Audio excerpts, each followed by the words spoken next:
Olá, muito boa tarde, seja bem-vindo a essa edição do Redação Hit e vamos juntos conferir as principais notícias nesta quinta-feira. E olha só, a Polícia Federal realiza hoje a 9ª fase da Operação Compliance Zero. A ação mira o senador Jacques Wagner e o ex-sócio do Daniel Worcaro, o banqueiro Augusto Lima. A Polícia Federal cumpre 18 mandados de busca e apreensão no Distrito Federal, São Paulo e na Bahia, na operação que investiga a participação de agentes públicos em irregularidades envolvendo instituições financeiras. Além disso, agentes federais cumprem medidas cautelares, como proibição de contato entre os investigados, suspensão de passaportes e monitoramento eletrônico. A Compliance Zero investiga um suposto esquema bilionário de fraudes, corrupção, lavagem de dinheiro e obstrução da justiça ligado ao Banco Master e o seu presidente, Daniel Worcaro. Nesta fase, os alvos incluem endereços ligados ao senador Jacques Wagner, líder do governo no Congresso, e o banqueiro Augusto Ferreira Lima, dono do Banco Pleno. Os mandados de busca e apreensão foram expedidos pelo ministro André Mendonça, relator do caso no Supremo Tribunal Federal. A defesa do ex-presidente Jair Bolsonaro admitiu ao Supremo Tribunal Federal que ele mantinha uma pistola Glock 9mm em sua casa, mas os advogados argumentaram que a situação era regular e que, na sua condenação, não foi determinada a entrega nem o cancelamento do registro da arma. A pistola Glock calibre 9mm foi apreendida durante uma blitz da Polícia Militar em Brasília. Após o ocorrido, o ministro Alexandre de Moraes pediu que a defesa explicasse a razão pela qual o condenado mantinha uma arma de fogo em casa e porque às vésperas do encerramento da prisão domiciliar o armamento foi retirado do local. Desde o dia 24 de março deste ano, o ex-presidente está sob prisão domiciliar humanitária, autorizada pelo ministro Alexandre de Moraes, que teve um prazo inicial de 90 dias para que se recupere de uma broncopneumonia. De acordo com os advogados, como o ex-presidente não sabia que sua equipe havia desativado a arma de fogo, ele teria percebido um problema e pedido a um dos militares responsáveis por sua segurança pessoal que a pistola fosse encaminhada para a manutenção. A defesa também sustentou que a posse da arma é regular, já que o sistema Sigma do Exército Brasileiro confirmou a propriedade do armamento. Os advogados ressaltaram que, apesar da condenação no Supremo, não houve determinação para a entrega das armas, mas afirmaram que Bolsonaro não tem interesse em reaver a pistola enquanto ele estiver preso. Em novembro do ano passado, durante outro período de prisão domiciliar, Bolsonaro tentou violar a tornozeleira eletrônica com o uso de um ferro de solda. Na época, o ex-presidente alegou ter sofrido alucinações e uma certa paranoia, possivelmente provocadas pelo uso de medicamentos. Nos bastidores jurídicos, a avaliação é de que a estratégia da defesa ao expor esses problemas cognitivos de Jair Bolsonaro é para manter a prisão domiciliar, evitando uma eventual transferência para o regime fechado. A defesa negou qualquer relação entre o pedido feito pelo ex-presidente e o fim do prazo da prisão domiciliar, que termina no próximo dia 25. O Supremo Tribunal Federal ajustou a responsabilização das Big Techs por conteúdo ilegal e fixou um prazo de 60 dias para a implementação das obrigações impostas. Não cabe mais recursos da decisão dos ministros. A Corte Suprema confirmou que as plataformas podem ser responsabilizadas civilmente pelos danos decorrentes gerados por terceiros. A responsabilização será aplicada quando as plataformas deixarem de adotar medidas de prevenção ou de remoção dos conteúdos ilícitos. O Supremo também fixou um prazo de 60 dias para que as Big Techs implementem as medidas determinadas para ampliar a responsabilidade civil por conteúdos ilegais. Isso vale para a adoção de ações do chamado dever de cuidado, que inclui medidas para reduzir riscos de ofensas a direitos fundamentais e combate aos atos ilícitos, autorregulação e disponibilização de canais de atendimento específicos para pedidos de retirada de conteúdos. Entre as medidas, as empresas devem proibir o acesso dos usuários a vídeos com exploração e abuso sexual, violência física e indução a comportamentos que levem a danos à saúde física ou mental de crianças ou adolescentes. Além disso, as plataformas são obrigadas a manter representante legal no país para receber intimações da Justiça. Por unanimidade, os ministros do Supremo também decidiram declarar o fim do processo que tratou das responsabilidades e, dessa forma, não cabe mais questionamentos contra o entendimento fechado. Em caso de descumprimento, as plataformas deverão ser responsabilizadas pelos danos morais e materiais causados pelos usuários a terceiros. E olha só, a comunidade de Paraisópolis, na zona sul de São Paulo, foi atingida na manhã de hoje por um incêndio que se alastrou por várias casas. Veja só. Um incêndio de grandes proporções atingiu cerca de 150 casas na comunidade de Paraisópolis, na zona sul de São Paulo, por volta das 5 da manhã. A área afetada, conhecida como Travinhas, recebeu 12 caminhões do Corpo de Bombeiros e 30 agentes para controlar as chamas. Até o momento, não foi confirmado nenhuma vítima. Conforme os bombeiros, a causa do incêndio ainda está sendo investigada pelas autoridades. O número de pessoas desabrigadas também não foi divulgado, mas a Defesa Civil, em conjunto com a Prefeitura de São Paulo, realiza o cadastramento das famílias que serão encaminhadas ao Centro Educacional Unificado de Paraisópolis. Além disso, a Defesa Civil atua no local para identificar e auxiliar outras possíveis pessoas desabrigadas. A comunidade de Paraisópolis é a terceira mais populosa do Brasil, com quase 60 mil moradores. Segundo dados do último censo do IBGE, ficando atrás apenas da Rocinha, no Rio de Janeiro, e a favela do Sol Nascente, no Distrito Federal. Olha só, o Pix automático foi lançado há um ano e em 2026 trouxe um recorde de utilização dessa ferramenta. Foram mais de 4 bilhões de reais movimentados por essa ação. Vamos ver com Joenison Santos.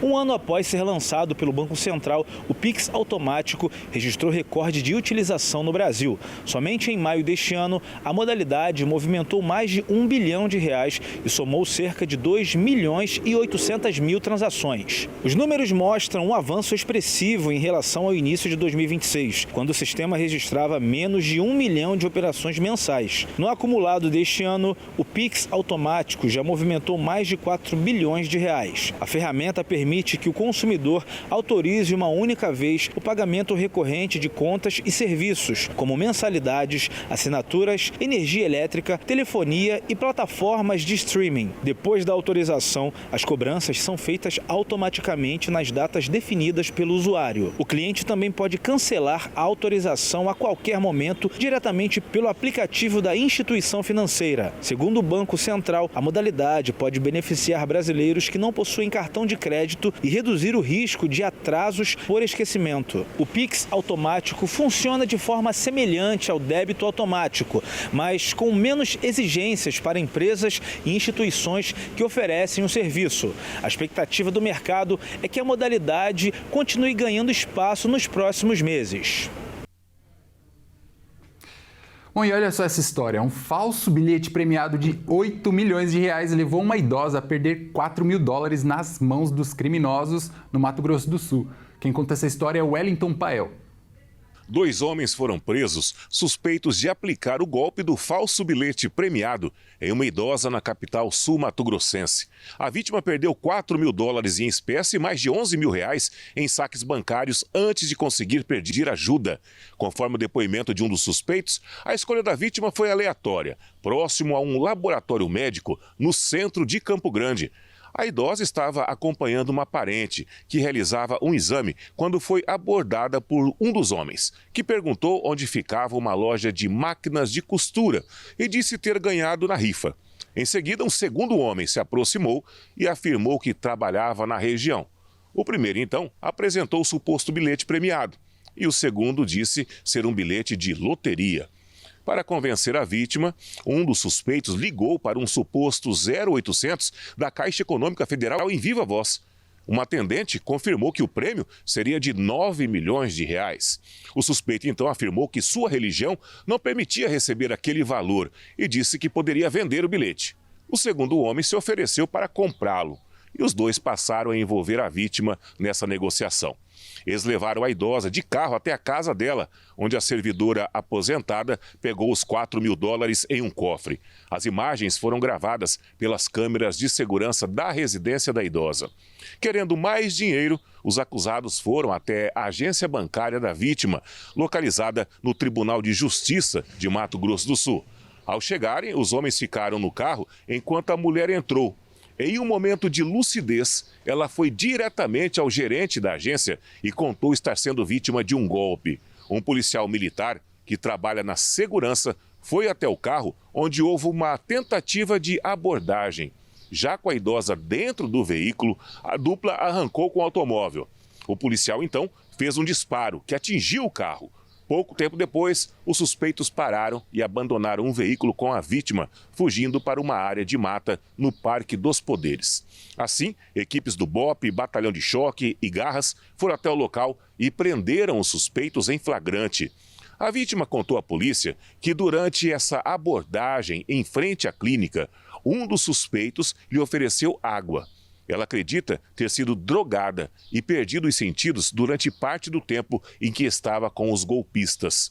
Com uma extensa ficha criminal, a dupla já havia extorquido vítimas usando a mesma tática em estados como Rio Grande do Sul e Santa Catarina.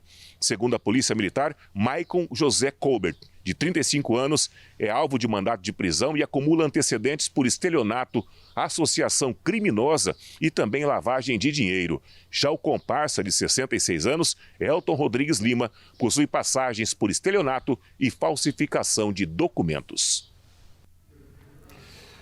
A vacinação contra a gripe segue abaixo do esperado no Rio Grande do Sul. Menos da metade dos idosos, crianças e gestantes receberam a dose. Ao mesmo tempo, aumentam as internações e mortes provocadas pela influenza no estado.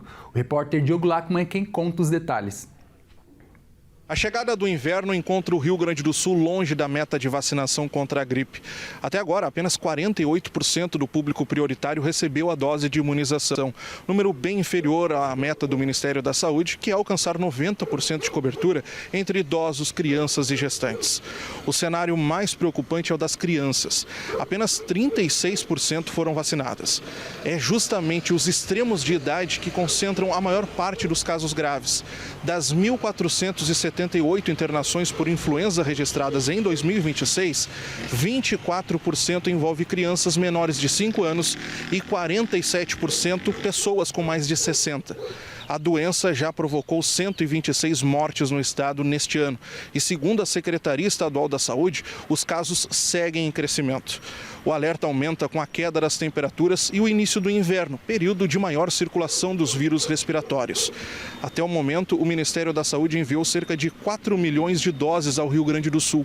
Desse total, 2.700.000 foram aplicadas. Mesmo com a vacinação liberada para toda a população desde o final de maio, a procura pelos postos continua abaixo do esperado.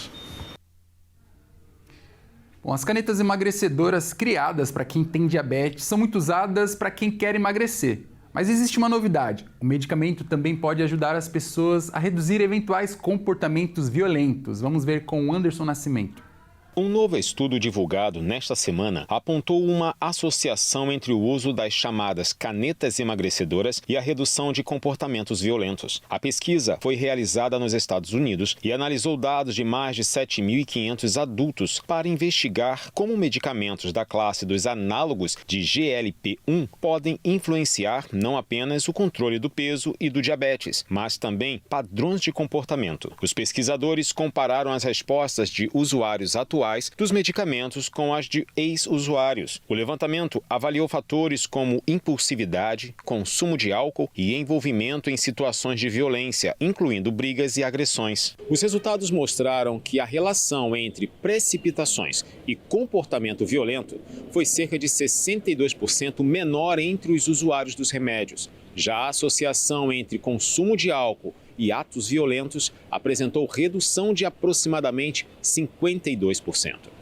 Os resultados sugerem que esses fatores tiveram menor peso entre os participantes que já estavam em tratamento. Os autores ressaltam que o estudo não comprova uma relação de causa e efeito. Uma das hipóteses é que os fármacos atuem em mecanismos cerebrais ligados à tomada de decisão e ao controle de impulsos. Novas pesquisas ainda serão necessárias para confirmar essa possibilidade e compreender melhor como esse processo ocorre. Utilizados principalmente no tratamento da obesidade e do diabetes tipo 2, medicamentos como os à base de semaglutida e tirzepatida imitam a ação do hormônio GLP-1. Além dos efeitos já conhecidos no controle do peso e da glicemia, agora eles ganham um novo capítulo, com a investigação sobre comportamentos violentos. Os golpes por Pix estão aumentando cada vez mais e os padrões dos criminosos muitas das vezes se baseiam em fazer falsas promessas às pessoas. O Joenilson Santos traz mais padrões desses golpes. Promessas de dinheiro fácil, pagamentos via Pix e uso indevido de marcas conhecidas continuam entre as principais estratégias utilizadas por golpistas na internet no Brasil.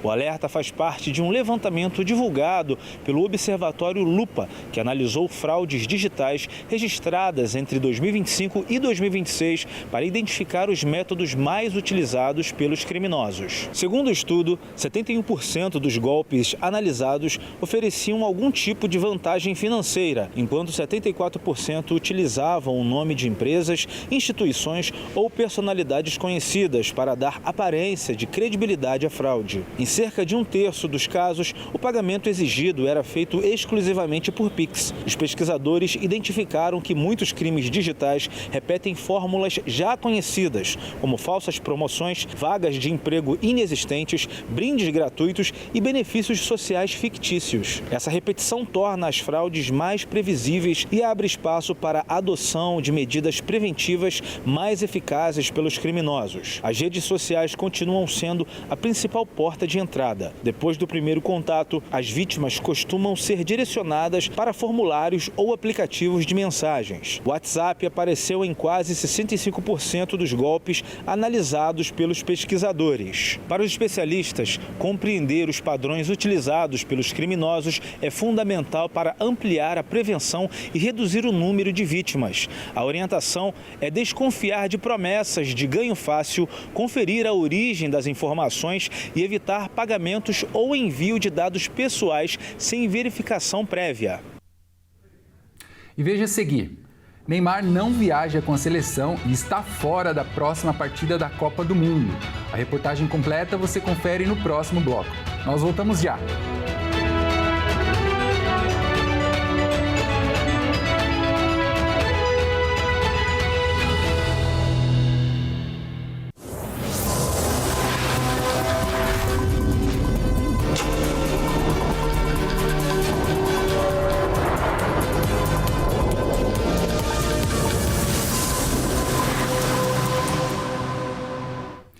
Uma pesquisa científica identificou uma extensa área de recifes de corais espalhados por dezenas de países, capazes de resistir os efeitos das crises climáticas.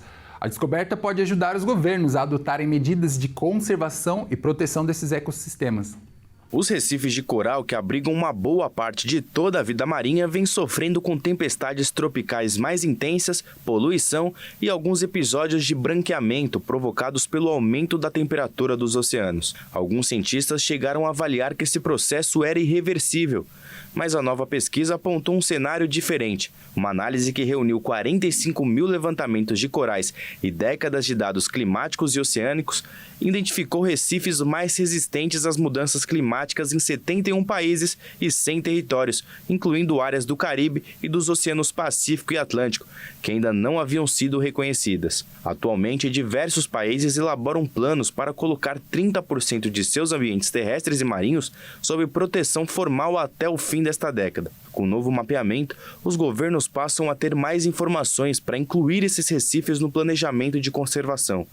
Hoje, apenas 28% dos recifes estão em áreas protegidas, o que reforça a urgência de medidas de preservação, especialmente com a aproximação de um super El Niño. Os dados também podem ajudar os governos a definir onde investir recursos e aumentar as chances de sobrevivência dos recifes mais resistentes. Agora, os cientistas já sabem onde estão algumas das áreas com maior potencial de resistência. O próximo passo depende das decisões que serão tomadas pelos governos. O possível retorno do El Niño em 2026 tem colocado cientistas em alerta. O fenômeno climático pode provocar temperaturas acima da média, mudanças no regime de chuvas e impactos em diferentes regiões do Brasil. O El Niño é um fenômeno climático provocado pelo aquecimento das águas do Oceano Pacífico. Segundo especialistas, o fenômeno já começou a se formar e tem tudo para chegar com força muito em breve, com um auge previsto para novembro. Essa alteração interfere na circulação dos ventos e muda os padrões de chuva e temperaturas em diversas regiões do Brasil. Os impactos costumam variar de acordo com a região. No sul, há maior risco de chuvas acima da média e temporais. Já no norte e no nordeste, o fenômeno pode favorecer períodos mais secos e temperaturas elevadas. Em grande parte do país, a tendência é de calor mais intenso e frequente. As altas temperaturas preocupam não apenas pelos desconfortos do dia a dia, mas também pelos riscos à saúde. Ondas de calor podem aumentar casos de desidratação e exaustão térmica e agravar problemas respiratórios e cardiovasculares, especialmente entre crianças e idosos. Os efeitos também podem atingir a economia, porém a agricultura está entre os setores mais vulneráveis, já que mudanças no volume de chuvas podem afetar a produção de alimentos e impactar os preços de alguns produtos. E com a expectativa de mais calor, a procura por aparelhos de ar-condicionado já começam a aumentar. E de acordo com o setor, os preços estão em média até 20% mais baixos em comparação aos períodos de maior demanda. A explicação é simples. Durante o inverno, as vendas costumam cair, o que eleva varejistas e fabricantes a oferecerem promoções para atrair consumidores. O recomendado é que quem pretende investir no equipamento aproveite agora, já que os preços tendem a subir conforme as temperaturas aumentam e a procura fica maior. Os alertas já estão sendo levados a sério. No Rio Grande do Sul, o governo anunciou investimentos de quase 33 milhões de reais para preparar municípios para possíveis eventos extremos ligados ao El Niño. A medida mostra que, embora os efeitos ainda estejam sendo monitorados, a preocupação com o fenômeno já é uma realidade. O Irã confirmou que assinou um acordo com os Estados Unidos para pôr fim à guerra no Oriente Médio, conforme havia anunciado mais cedo o presidente Donald Trump. O Irã confirmou que assinou um acordo com os Estados Unidos para pôr fim à guerra no Oriente Médio, conforme havia anunciado mais cedo o presidente Donald Trump. O texto do memorando de entendimento de Islamabad foi finalizado com a assinatura dos presidentes. Agora é hora de testar a implementação deste acordo, declarou o porta-voz do Ministério das Relações Exteriores do Irã, Ismail Baqei, citado pela agência IRNA. A chancelaria acrescentou que a assinatura foi realizada de forma eletrônica e que uma cerimônia formal de assinatura realmente não faz sentido. O Irã reiterou sua intenção de cobrar pedágios dos navios que cruzarem o Estreito de Hormuz após um período de 60 dias sem taxas, previsto no protocolo de acordo com os Estados Unidos, enquanto é negociado um texto definitivo. O estreito não voltará à situação anterior à guerra, declarou o principal negociador, Mohammad Bagher Ghalibaf, à televisão estatal. O Irã tem direito de soberania sobre Hormuz e, é claro, cobraremos um pedágio por esses serviços, acrescentou. Segundo o memorando de entendimento, o Irã tomará providências, fazendo todo o possível para garantir a passagem segura dos navios comerciais, sem qualquer cobrança e apenas durante 60 dias, pelo Estreito de Hormuz. Uma nova lei sancionada pelo governo federal cria política nacional para estudantes com altas habilidades ou superdotação. A medida busca identificar mais cedo esses alunos e garantir atendimento especializado nas escolas. O governo sancionou a lei que cria a Política Nacional para Estudantes com Altas Habilidades ou Superdotação. A proposta tem o objetivo de reconhecer e apoiar crianças, adolescentes e adultos que apresentam desempenho acima da média em áreas como conhecimento, criatividade, liderança e artes. Entre as medidas previstas estão a identificação precoce dos estudantes, a criação de um cadastro nacional e a elaboração de planos de aprendizagem individualizados, com participações das famílias. A política também prevê a implantação de centros de referência em parceria com estados e municípios, além da capacitação de profissionais da educação para atender esse público. Segundo especialistas, muitos estudantes superdotados passam anos sem diagnóstico e acabam não recebendo o estímulo adequado para desenvolver todo o seu potencial. Dados do censo escolar mostram que apenas uma pequena parcela desses alunos está oficialmente identificada no país. Com a nova legislação, o governo espera ampliar a inclusão e oferecer condições para que esses estudantes tenham acompanhamento adequado durante toda a trajetória escolar. Bom, agora é hora de falar de esportes aqui no Redação Hit. Quem traz as informações é o Bruno Buenos Aires, que já está aqui. Bruno, muito boa tarde a você. Bom, a principal dúvida dos brasileiros para a partida de amanhã do Brasil contra o Haiti era se Neymar atuaria por alguns minutos, né? Mas parece que essa dúvida teve um fim nessa tarde, né? Conta pra gente. Caio, boa tarde a você, boa tarde também a todos que nos assistem. Bom, apesar de ter participado do aquecimento com a equipe no último treino, camisa 10 da seleção brasileira não entrará em campo contra o Haiti.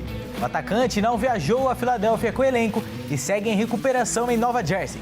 Segundo a CBF, Neymar trabalhará agora para otimizar a fase final do seu processo de transição, utilizando as estruturas do Hotel The Ride do CT de Columbia Park nesta quinta-feira. Ele treinou em campo e com bola pelo segundo dia consecutivo. Agora, a comissão técnica adota cautela. Prefere não queimar etapas para garantir a plena recuperação do jogador, Caio. Legal, Bruno. Bom, a gente tem visto aí que a Copa do Mundo tá com tudo, pegando fogo, né?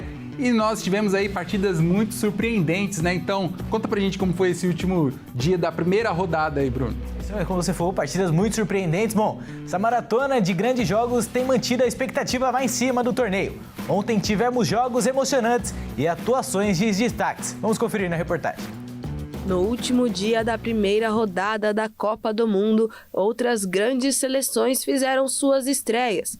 Começando por Portugal, a seleção portuguesa chegou com alta expectativa para o Mundial, mas mesmo com todo o favoritismo, a equipe de Cristiano Ronaldo tropeçou diante da República Democrática do Congo e ficou apenas no empate em 1-1. Inglaterra e Croácia fizeram o melhor jogo da competição até o momento. Em uma partida marcada por grandes atuações das duas equipes, os ingleses venceram por 4-2. O atacante Harry Kane marcou 2 vezes e se tornou o maior artilheiro da história da Inglaterra em Copas do Mundo. Já no duelo entre Gana e Panamá, o jogo foi morno. Sem grandes oportunidades, a seleção ganesa buscou o gol da vitória nos últimos minutos e garantiu os 3 pontos. O Panamá segue sem somar pontos em Copas do Mundo. Em Colômbia e Uzbequistão, o placar sugere uma atuação tranquila dos colombianos, mas dentro de campo, a equipe encontrou dificuldades para superar a defesa e ainda assim, a Colômbia confirmou o favoritismo e venceu por 3-1. Bom, Bruno, então finalizada a primeira rodada, né, da Copa, eu quero que você faça uma análise aí. Qual foi a melhor equipe, a melhor seleção, desempenhou o melhor futebol, que pode aí chegar até ser campeã na sua análise, e o jogador destaque aí dessa primeira rodada? Bom, falando em destaque, a gente não pode deixar de citar alguns, como por exemplo a Alemanha, teve o maior placar, 7-1 aí contra a Curaçao. Tivemos também bom desempenho da Argentina contra a Argélia, a Argentina que vem campeã. Mas tivemos também outros destaques de outros modos, né? Tivemos Cabo Verde jogando contra a Espanha, empatando contra a Espanha. O próprio Congo ontem contra Portugal. Tivemos o Brasil empatando com o Marrocos, que para muitos foi uma derrota. Acho que não só pelo resultado, mas da forma que jogou. Então, esses foram os principais destaques. E o jogador, acredito que tenha sido Messi, né? Não tem muito o que falar. Ele, 3 gols, se tornou o maior artilheiro. Todas as notícias foram sobre ele. Agora tivemos outros jogadores que a gente esperava um pouco mais e realmente não supriu com essa expectativa, como o próprio Cristiano Ronaldo ontem contra o Congo, que a gente esperava que ele fosse protagonista, mas acredito que esses tenham sido aí os principais destaques dessa primeira rodada, que começou muito bem e esperamos que continue desse jeito. Legal, isso tudo e foi só a primeira rodada, ainda tem bastante jogo pra gente analisar. Bom, mas além desses jogos aí da primeira rodada, hoje a bola continua rolando, né? Isso mesmo, Caio. Bom, hoje já tivemos jogo, inclusive um que começou, né, às 13 horas, já finalizou hoje. Bom, a partida entre Tchequia e África do Sul terminou com empate em 1-1. Sadilek marcou para a Tchequia no primeiro tempo e de pênalti Mokoena empatou por os africanos no final da partida. Com esse empate, as duas equipes somaram seus primeiros pontos na competição, já que perderam na primeira rodada. Agora terão que ir para o último jogo precisando da vitória de qualquer maneira. Um jogão, viu, Caio? Para quem acompanhou. Legal. Bom, e além desses jogos aí, nós teremos mais outros, né? Fala aí. É isso mesmo, cara. Bom, Hoje teremos mais 3 jogos aí nesta tarde e noite de quinta-feira. Vamos acompanhar. Às 16 horas, Suíça e Bósnia se enfrentam em Los Angeles, nos Estados Unidos. Mais tarde, às 19 horas, é a vez de Canadá e Catar se enfrentarem em Vancouver. Encerrando os jogos desta quinta-feira, México e Coreia se encaram às 22 horas em Guadalajara, no México. Os mexicanos que terão aí a torcida ao seu favor nesta noite, cara. Bom, então, rodada completa aí nesse dia de hoje. E amanhã tem o Brasil, então a gente vai trazer uma reportagem muito especial para preparar o nosso público aí, Bruno. E amanhã você está de volta para falar um pouco mais de esporte com a gente, fechou? Com certeza, fechou. Amanhã trazer esse panorama completo aí do Brasil no segundo jogo, cara. Tá certo, Bruno. Muito obrigado pelas informações. Até a próxima, Bruno. A próxima, Caio, e também a todos que nos assistem. Bom, essa edição fica por aqui. Eu agradeço demais a sua companhia. E para você que nos acompanha pelo Hit Notícias, fique agora com a sua programação local. Tchau, tchau. Tchau.